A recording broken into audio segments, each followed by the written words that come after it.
وہ تو بہت زبردست چیز ہے.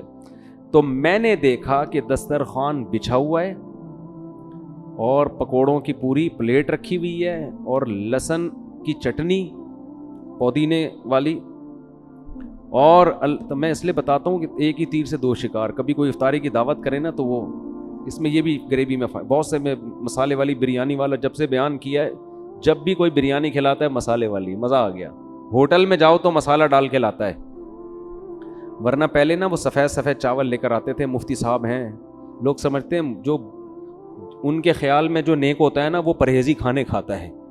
یہ لوگوں کا ایک تصور ہے کہ مفتی صاحب ہیں یہ تو ابلے ہوئے چاول کھائیں گے. بھائی اس کا فضول بات بھائی. تو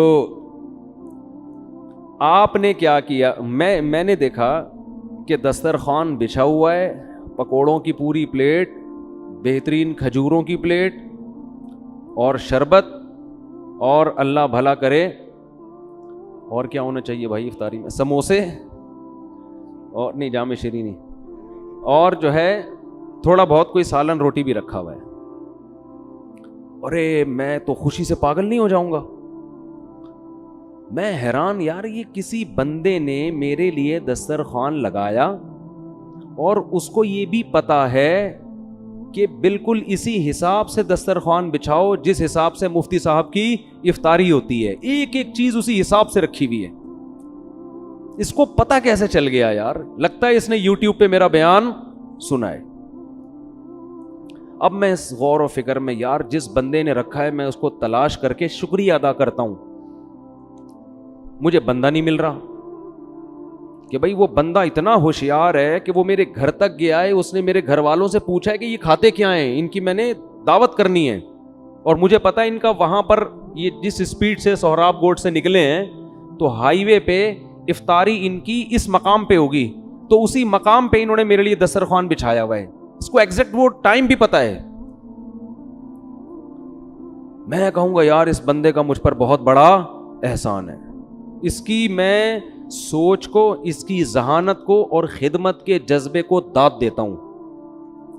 اب مجھ میں اگر غیرت ہوگی نا تو میں اس بندے کا نمبر تلاش کروں گا. بہت اہم مثال ہے, اس کو سمجھو, اس کو ہلکا مت سمجھو, اس کو پکوڑوں پہ نہ لے کے جاؤ خالی.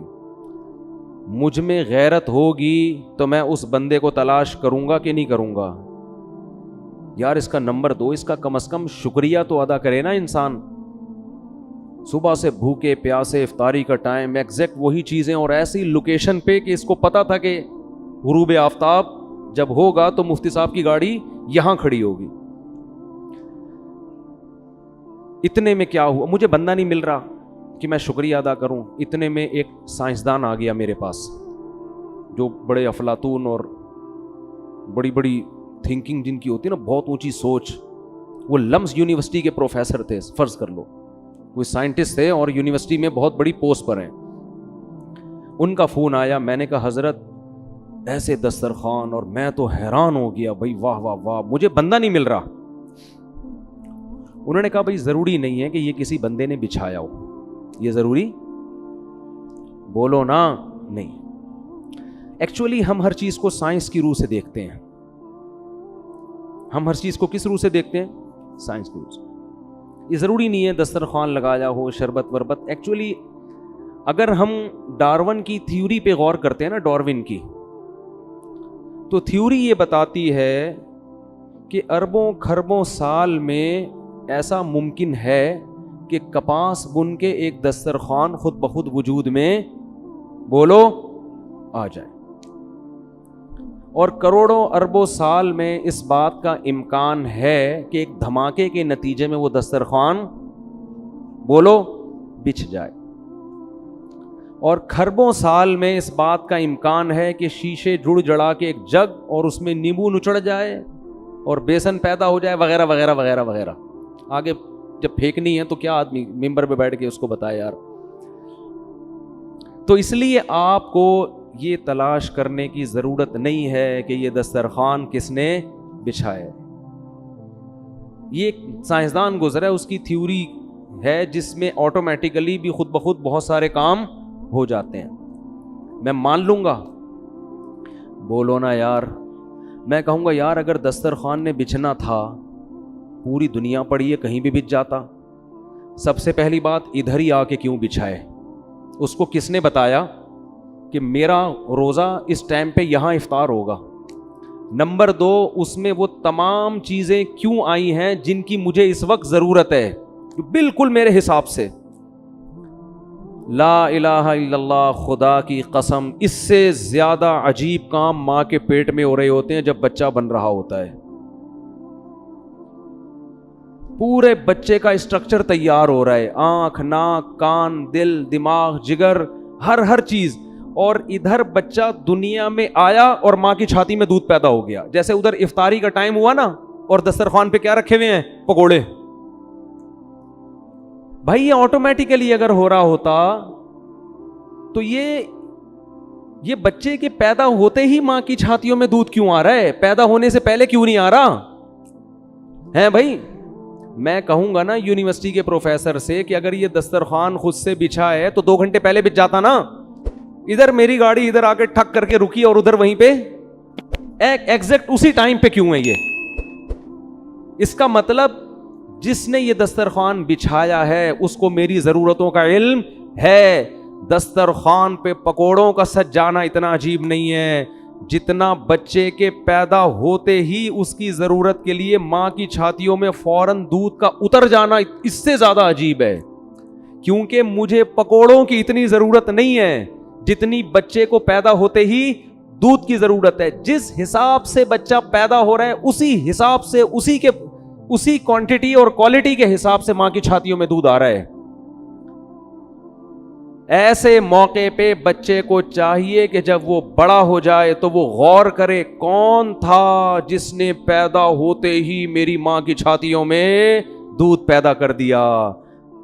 وہ تلاش کرے اس رب کو جو یہ کام کر رہا ہے. اگر وہ رب کو تلاش نہیں کرتا اور وہ کہتا ہے یہ خود بخود ہوا ہے, تو اللہ کی قسم اس سے بڑا ناشکرا دنیا میں کوئی بھی نہیں ہے. نہیں آ رہی بات میرا خیال. اور ادھر تو ایک اتفاقی واقعہ کہ میں غروب آفتاب کے وقت ہائی وے پہ ایک جگہ پہنچا ہوں اور میرے لیے دسترخوان سج گیا. اس ایک واقعے کو آپ اتفاقی ماننے کے لیے تیار نہیں ہو. ادھر کروڑوں انسان پیدا ہوتے ہیں, ہر انسان کے پیدا ہوتے ہی ماں کی چھاتیوں میں اس کی افطاری کا انتظام موجود ہوتا ہے, اور اسی وقت ہوتا ہے جب بچہ پیدا ہوتا ہے. اور جو مجھے افطاری میں میری ریکوائرمنٹ تھی نا وہ ساری چیزیں رکھی ہوئی ہیں. بچے کی جو ریکوائرمنٹ ہوتی ہیں وہ تمام چیزیں ماں کے دودھ میں موجود ہوتی ہیں. اس کا مطلب یا تو یہ دودھ بڑا سمجھدار ہے, اسے پتا ہے کہ میں نے کب پیدا ہونا تھا, یا ماں بڑی ذہین ہے, بڑی کلاکار ہے کہ اس کو پتا ہے کہ میں نے اب روٹی سے دودھ بنانا ہے, یا بچے کی کھوپڑی بڑی تیز ہے, وہ آنے سے پہلے آرڈر دے کے دودھ کا انتظام کر رہا ہے. اگر یہ تینوں یہ کام نہیں کر رہے اس کا مطلب کوئی اور ذات ہے جسے انسان کی ضرورتوں کا علم ہے. اسے یہ پتا ہے کہ جب یہ پیدا ہوگا تو اسے کتنی کوانٹٹی میں کس قسم کی غذا چاہیے, سے پکوڑے چاہیے, سموسے چاہیے, روٹی چاہیے یا دودھ چاہیے. اسے پتا ہے دودھ چاہیے, لہذا پیدا کیا ہوتا ہے؟ دودھ پیدا ہوتا ہے. نہیں آ رہی میرا خیال ہے بات سمجھ میں. اس لیے اللہ قرآن میں کہتا ہے اکفرت بالذی خلقک من تراب, تم کیسے اس ذات کا انکار کر دیتے ہو جس نے تمہیں مٹی سے پیدا کیا. سائنسدانوں کی باتوں میں آ کے جہنم کی آگ کا ایندھن مت بنو, یہ بتا دوں میں. قرآن سیدھی سیدھی دھمکی لگاتا ہے آگ میں پھینکوں گا میں, آگ میں. ہماری یونیورسٹیوں میں سائنسدانوں کی تھیوریز پڑھائی جاتی ہیں, اور ہمارا جو یونیورسٹی کے اسٹوڈنٹس کا جو طبقہ ہے وہ خدا کا منکر ہوتا چلا جا رہا ہے. اللہ ببانگ دہل اعلان کرتا ہے لیس لہم فی الآخرۃ الا النار, ان کے لیے, ان سائنسدانوں کے لیے بھی اور جو ان کے نظریوں کو فالو کر رہے ہیں ان کے لیے آخرت میں آگ کے علاوہ کچھ بھی نہیں, آگ میں پھینک دوں گا میں ان کو. اور قرآن یہ بھی دھمکی دیتا ہے وذالک علی اللہ یسیر, اس آگ میں پھینکنے کو یہ مت سمجھو کہ اللہ کے لیے مشکل ہے, یہ کام اللہ کے لیے کوئی مشکل نہیں ہے, وہ تم پہ ترس نہیں کھائے گا. ہمیں مشکل لگتا ہے کہ ہم کسی کو آگ میں ڈال لیں, ہمارا دل نرم ہو جاتا ہے. اللہ کہتے ہیں میرا ان لوگوں پر جنہوں نے میرے وجود کا انکار کیا یا میرے ساتھ دوسروں کو شریک کیا, مجھے ان پہ ترس نہیں آئے گا, یہ میرے لیے آسان ہے بہت, میں پھینک دوں گا آگ میں تمہیں. تو بھائی اپنے ایمان کو مضبوط کرو. قرآن کیسے دلائل دیتا ہے کہ یہ جب چیزیں پیدا ہو رہی ہیں, انار کی ٹہنی زمین میں لگتی ہے, کیسے قدرت کے خزانے حرکت میں آتے ہیں بھائی, کیسے بڑا ہونا شروع ہوتا ہے, ایک حد تک بڑا ہو کے اس میں پھول پیدا ہو جاتے ہیں, آٹومیٹک سارا سسٹم, ایسے سافٹ ویئر انسٹال ہو گئے ہیں, اس میں پھول پیدا ہوتے ہیں, وہ مکھیوں کو اپنی طرف مائل کرتے ہیں, پھر ان میں نر مادہ میں ملاپ ہوتا ہے, پھر پھل پیدا ہوتا ہے, پہلے کچا ہوتا ہے, پھر ہوتے ہوتے ہوتے ہوتے اب یہ وقت آتا ہے, قرآن کہتا ہے انظروا الی ثمرہ, اب اس کے پھل کو دیکھو, رزلٹ کیا نکل رہا ہے, کیا بویا تھا زمین میں اور رزلٹ کیسا بہترین رزلٹ. یہ تو خوبصورت پیکنگ میں بنا کے تمہارے لیے انار پیش کیا جا رہا ہے, یہ خود بخود نہیں ہوتا. پیکنگ میں جو چیزیں پیش کی جاتی ہیں وہ کمپنی نے پیک کی ہوتی ہیں, خود بخود پیکنگ نہیں ہوتی. ارے آپ کہیں جا رہے ہو اور کوئی چیز اوپر سے گر گئی آپ کے اوپر, کوئی آم گرا ٹھڑک کر کے آپ کے سر کے اوپر, یہ آٹومیٹک ہے, ٹھیک ہے نا. لیکن جب کوئی آپ کو آم کی پیٹی کا گفٹ دیتا ہے تو خوبصورت پیکنگ میں, اللہ ان پھلوں کو جو پیدا کرتا ہے, ان پھلوں کو ایک خوبصورت پیکنگ دی ہے اس نے. انار کی کیسی بہترین پیکنگ ہے, اس کے اندر قرآن کہتا ہے حبم متراکبا, جتنے بھی دانے والی چیزیں ہیں نا, اللہ کہتا ہے ان کے دانے بے ڈھنگے نہیں ہوتے, متراکبا, راکب کہتے ہیں سوار, متراکب ترتیب کے ساتھ ایک دوسرے پہ یہ دانے سوار ہوتے ہیں. بھٹے کو دیکھ لو نا, مکئی ہے بھائی, ایسا نہیں ہوتا کہ پودا ہوگا ایک دانہ ادھر ایک دانہ ادھر ایک دانہ ادھر ایک دانہ ادھر, ویسے ہی خود ہی جمع کرتے رہو بیٹھ کے, ترتیب سے اس کے اندر دانے جڑے ہوئے ہوتے ہیں. سیب کے درختوں کو دیکھ لیں, کیسے خوبصورت گچھے لٹک رہے ہوتے ہیں سیب کے, کیسے خوبصورت. انگور کو دیکھیں, کھجور کو دیکھیں, تو اللہ فرماتے ہیں ان فی ذالکم لآیات لقوم یؤمنون. جو چاہتا ہے نا خدا پہ ایمان لائے اور دلائل سے چاہتا ہے تو اس کے لیے یہ دلائل کافی ہے. جو نہیں چاہتا وہ ڈاروین کے ساتھ جہنم کی آگ میں جلے گا. جس کو خدا نے پیدا کیا وہ خود اپنے بنانے والے کا منکر ہے. اکفرت بالذی خلقک, اللہ کہتے ہیں جس نے تجھے بنایا تو اس کا انکار کر رہا ہے. دیکھو کسی اور چیز کو بنایا ہوتا, آپ کہتے ہیں بھائی پتہ نہیں یہ بائک کس نے بنائی ہے, یہ فلاں چیز کس نے بنائی ہے. دوسرے کے بارے میں فیصلہ کرنا مشکل, اپنے بارے میں تو آسان ہے نا کہ بھائی مجھے تو کسی نے نہیں بنایا اور خود سے بھی نہیں بن سکتا, اس کا مطلب مجھے بنانے والا کون ہے؟ اللہ ہے.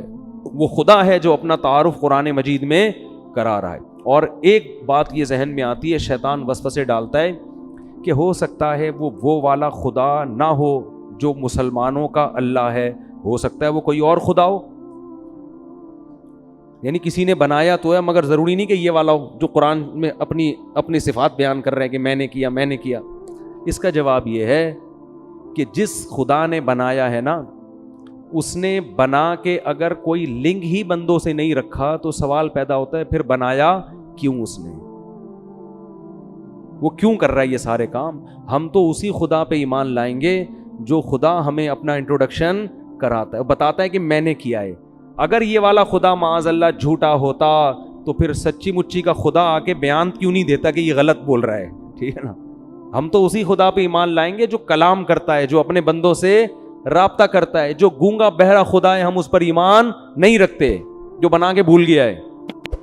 اس کا مطلب کوئی نہیں ہے سوائے اس اللہ کے جس نے آسمان سے کلام کو نازل کیا, جو اپنے بندوں کو اپنا تعارف کرواتا ہے.